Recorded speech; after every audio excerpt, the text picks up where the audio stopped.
സർവകലാശാലയിൽ ഗവേഷക വിദ്യാർത്ഥി ജാതി അധിക്ഷേപം നേരിട്ടെന്ന പരാതിയിൽ ജുഡീഷ്യൽ അന്വേഷണത്തിന് ശുപാർശ ചെയ്യാൻ നിർവാഹക സമിതി യോഗത്തിൽ തീരുമാനമായി.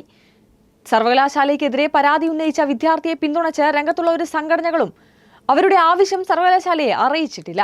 എല്ലാവിധ ആത്മാർത്ഥതയോടും കൂടിയാണ് സർവകലാശാല അനഘ പി ശശിയെ സമീപിച്ചിട്ടുള്ളതെന്നും വൈസ് ചാൻസലർ PR പ്രസാദ് ഉൾപ്പെടെയുള്ള സർവകലാശാല അധികൃതർ തിരൂരിൽ വാർത്താസമ്മേളനത്തിൽ പറഞ്ഞു. ഗവേഷക വിദ്യാർത്ഥി അനഘ പി ശശി ഉന്നയിച്ചിട്ടുള്ള ആരോപണങ്ങളിൽ ഏതൊരു അന്വേഷണത്തെയും നേരിടാൻ സർവകലാശാല സജ്ജമാണ്. ഉന്നത വിദ്യാഭ്യാസ വകുപ്പിന്റെ കീഴിൽ പ്രത്യേക സംഘത്തെ നിയോഗിച്ച് അന്വേഷണം നടത്താൻ MLA-മാരും വൈസ് ചാൻസലറുമായി നടത്തിയ ചർച്ചയിൽ തീരുമാനമായിരുന്നു. ഈ അന്വേഷണത്തോടും സഹകരിക്കും. നിലവിൽ ഗവേഷക വിദ്യാർത്ഥി ഉന്നയിച്ച ആരോപണങ്ങളിൽ ജുഡീഷ്യൽ അന്വേഷണത്തിന് ശുപാർശ ചെയ്യാൻ തീരുമാനം കൈക്കൊണ്ടിട്ടുണ്ടെന്നും യൂണിവേഴ്സിറ്റി അധികൃതർ അറിയിച്ചു. സിൻഡിക്കേറ്റ് ഇന്നത്തെ നിർവാഹക സമിതി മറ്റൊരു തീരുമാനം കൂടി എടുത്തിട്ടുണ്ട്. അതൊരു ജുഡീഷ്യൽ അന്വേഷണം നടത്തുക എന്നുള്ളതാണ്. അതായത് റിട്ടയർ ജില്ലാ ജഡ്ജിയെ കൊണ്ട് ഈ വിവരം മുഴുവൻ കൃത്യമായി അന്വേഷിക്കാനും അതിൻ്റെ റിപ്പോർട്ട് നേടാനും സാധിച്ചിട്ടുണ്ട്. ഇത് ഏത് അന്വേഷണത്തെയും സർവകലാശാല സ്വാഗതം ചെയ്യുന്നു. ഒരു വർഷം മുൻപ് 8/8/2025 ജാതി വിവേചനം നടത്തിയതായി ആരോപിച്ച വിദ്യാർത്ഥി അധ്യാപകനെതിരെ പരാതി നൽകുന്നത്. ഈ പരാതി സർവകലാശാല SC/ST സെല്ലിന് പരിശോധനയ്ക്ക് കൈമാറുകയും ചെയ്തു. SC/ST സെൽ പരാതി അന്വേഷിക്കുകയും വസ്തുതകളുടെയും തെളിവുകളുടെയും അഭാവത്തിൽ പരാതി പരിഗണിക്കാനാകില്ലെന്ന ഇടക്കാല റിപ്പോർട്ട് നൽകുകയും ചെയ്തിട്ടുണ്ട്. ഇക്കാര്യം സർവകലാശാല ഭരണസമിതി അംഗീകരിച്ചതുമാണ്. വിദ്യാർത്ഥിയെ ഇക്കാര്യം അറിയിക്കുകയും ചെയ്തു. ഗവേഷക വിദ്യാർത്ഥി ഗവേഷണ കാലയളവിൽ അനധികൃതമായെടുത്ത അവധികൾ ക്രമീകരിക്കാൻ സർവകലാശാല ആവശ്യപ്പെട്ടെങ്കിലും വിദ്യാർത്ഥി അത് ചെയ്തിട്ടില്ല. ഗവേഷണ ചട്ടപ്രകാരം ആവശ്യപ്പെട്ടെങ്കിലും ഗവേഷണ രൂപരേഖ സമർപ്പിക്കാത്തതിനാൽ ഗവേഷണ ഗൈഡിനെ അനുവദിക്കാനും സാധിച്ചിട്ടില്ല.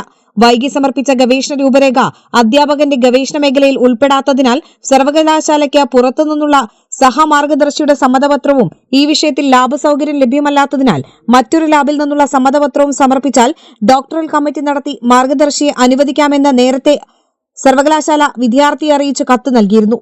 ഇക്കാര്യത്തിലും അനുകൂലമായ ഒരു നടപടിയും പരാതിക്കാരിയായ വിദ്യാർത്ഥി നടത്തിയിട്ടില്ല. പിന്നീട് ഇതേ വിദ്യാർത്ഥി മറ്റൊരു അധ്യാപികയ്ക്കെതിരെയും സർവകലാശാലയിലെ ഒരു ജീവനക്കാരനെതിരെയും പോലീസ് സ്റ്റേഷനിലും പരാതി നൽകിയതായും ഇവർ ചൂണ്ടിക്കാണിക്കുന്നു. ഇതുകൂടാതെ സർവകലാശാലയിലെ മറ്റൊരു വിദ്യാർത്ഥിക്കെതിരെ റാഗിംഗ് ആരോപിച്ചും പരാതി നൽകിയിട്ടുണ്ട്. ഈ പരാതികൾ യാതൊരു വിധത്തിലുള്ള തെളിവുകളുടെ പിൻബലവുമില്ലാതെ നൽകിയിട്ടുള്ളവയാണ്. പരാതികളിൽ തെളിവുകൾ ഹാജരാക്കാൻ സമയം നൽകിയെങ്കിലും ഏതെങ്കിലും തരത്തിലുള്ള തെളിവുകൾ ഹാജരാക്കാൻ ഇതുവരെ വിദ്യാർത്ഥിക്ക് സാധിച്ചിട്ടില്ല. വിദ്യാർത്ഥിയുടെ പരാതികളിൽ സർവകലാശാല ചട്ടപ്രകാരമുള്ള നടപടികൾ ഇതിനകം സ്വീകരിച്ചിട്ടുണ്ട്. നിരവധി വിദ്യാർത്ഥികൾ ബിരുദ പഠനവും ബിരുദാനന്തര ബിരുദ പഠനവും ഗവേഷണവും നടത്തുന്ന സർവകലാശാലയിൽ വിദ്യാർത്ഥി സൗഹൃദപരവും ജനാധിപത്യപരവുമായ ക്യാമ്പസ് അന്തരീക്ഷമാണ് നിലനിൽക്കുന്നത്. അത്തരമൊരു ക്യാമ്പസിലാണ് ഇത്തരം പ്രചാരണവുമായി വിദ്യാർത്ഥി മുന്നോട്ട് വന്നിരിക്കുന്നത്. സർവകലാശാലയെക്കുറിച്ച് പൊതുസമൂഹത്തിനു മുന്നിൽ തെറ്റിദ്ധാരണ പരത്തുന്ന തരത്തിലുള്ള പ്രചാരണങ്ങളിൽ നിന്ന് മാധ്യമങ്ങളും പൊതുജനങ്ങളും വിട്ടുനിൽക്കണമെന്നും മലയാളം സർവകലാശാല അധികൃതർ അഭ്യർത്ഥിച്ചു. അതേസമയം പരാതി ഉന്നയിച്ചിട്ടുള്ള വിദ്യാർത്ഥിനിയോട് എല്ലാവിധ ആത്മാർത്ഥതയോടും കൂടിയാണ് സർവകലാശാല സമീപിച്ചിട്ടുള്ളതെന്നും പരാതി നൽകിയതിന്റെ പേരിൽ വിദ്യാർത്ഥിയെ മാറ്റി നിർത്തില്ലെന്നും അധികൃതർ അറിയിച്ചു.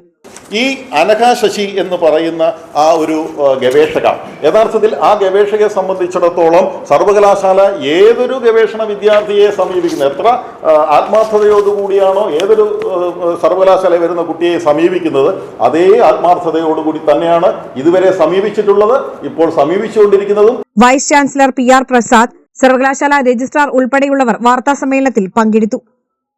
കേരള വിഷൻ, തിരൂർ.